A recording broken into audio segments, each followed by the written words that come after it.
ఎవరైనా మిమ్మల్ని అడిగినప్పుడు why are you so joyful అని అంటే what would you say? What would you say? Do you have an answer? మేము క్రిస్టియన్స్ అండి అందుకని సంతోషంగా ఉంటా అని చెప్తారా? ఏంటండి? నా కొరకు యేసే పుట్టిండు.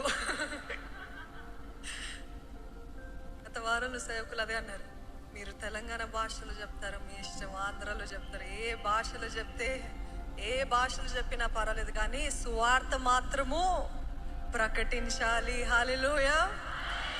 ఏదో అందరు చెప్తారా నా కొరకు యేసయ్య పుట్టిండు అని చెప్తారా? హల్లెలూయా.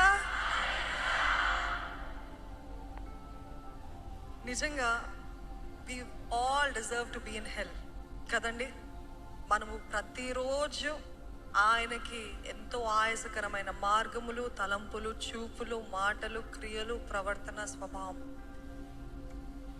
ఈ జస్ట్ వాక్డ్ ఆ ప్లేస్. మనము వెళ్ళాల్సిన నరకము, మనల్ని పట్టి పీడించాల్సిన దురాత్మలు, అపవాది, మన పైన అధికారము తీసుకోవడానికి వాడికి లీగల్ రైట్ ఉంది. ఎందుకు? మనం చేసే తప్పుడు క్రియలు బట్టి.